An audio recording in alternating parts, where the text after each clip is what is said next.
বাংলাদেশে প্রায় 15টি ব্রিজে যে টোল দেওয়ার যে ব্যবস্থাটি এইটি বন্ধ করে দেওয়া হয়েছে স্টুডেন্টদের কথা বলে। আমাদের জায়গা থেকে স্পষ্ট বার্তা, এটি রাষ্ট্রের একটি যে আয়, এই আয়ের একটি অংশ এই ব্রিজগুলোতে যে টোল দেওয়ার বিষয়টি।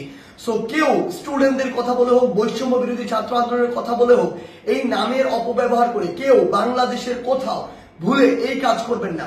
প্রত্যেকটি ব্রিজে টোল দিবে, এমনকি বৈষম্য বিরোধী ছাত্র আন্দোলনের ব্যানারে কোনো যদি ত্রাণের ট্রাকও বাংলাদেশের যে কোনো জায়গায় যায়, সেই ট্রাকও টোলের টাকাটি দিয়ে তারপরে যাবে। কারণ এই রাষ্ট্রকে যদি আমরা স্টেবল করতে চাই, আমার রাষ্ট্রের যে অর্থনৈতিক অবস্থা সেটিকে আগে স্টেবল করতে হবে।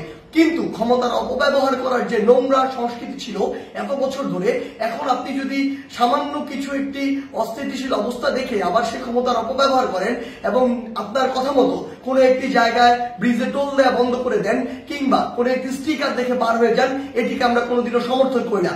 আমাদের জায়গা থেকে স্পষ্ট বার্তা, অবশ্যই প্রত্যেকটি ব্রিজে এই টোল যেটি সেটি টোল দিয়ে যেতে হবে। এবং আরেকটি হচ্ছে যেটি, যখন এই ব্রিজে কোনো একটি গাড়ি এভাবে ত্রাণের কথা বলে বা অন্য কোনো প্ল্যাটফর্মের কথা বলে টোল ছাড়া চলে যাচ্ছে, আরো অনেক গাড়ি আসলে টোল ছাড়া এইভাবে ওই গাড়ির সাথে চলে যাচ্ছে।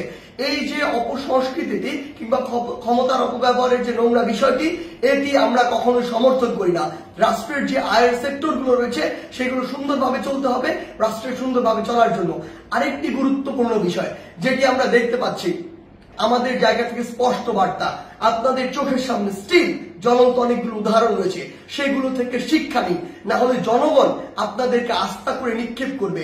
আমরা যেন এটি না দেখি যে কাউকে আবারও মিথ্যা মামলার ওই চক্রটিতে যেতে হচ্ছে, কাউকে আবারও কোনো দোষ ছাড়া বিনা দোষে ঘর বাড়ি ছাড়া করা হচ্ছে, ঘর বাড়ি ভেঙে দেওয়া হচ্ছে, কিংবা তাদেরকে নির্যাতনের শিকার করা হচ্ছে, কিংবা আমরা শুনছি দেশের বিভিন্ন জায়গায় একটি চাঁদাবাজির নতুন চক্র গড়ে উঠছে। আমরা আপনাদেরকে স্পষ্ট করে বলতে চাই, আমরা আমাদের জায়গা থেকে বৈষম্য বিরোধী ছাত্র আন্দোলন এই সকল ক্ষমতার অপব্যবহারের বিপক্ষে, এবং আমরা এগুলোর বিপক্ষে সবসময় কথা বলে যাব। আপনাদের সহ আপনাদের যারা স্টেক হোল্ডার রয়েছে, যারা আপনাদেরকে এগুলো করার জন্য আসলে উৎসাহ দেয় কিংবা আপনাদের ওই সমর্থক গোষ্ঠী যারা চুপ করে থাকে, তাদেরকে বলছি, জনগণ যদি একবার এই সকল সেন্টিমেন্টের বিরুদ্ধে দাঁড়িয়ে যায় তাহলে আপনাদের অস্তিত্ব সংকটে পড়বে। তাই জনগণের চাওয়াটার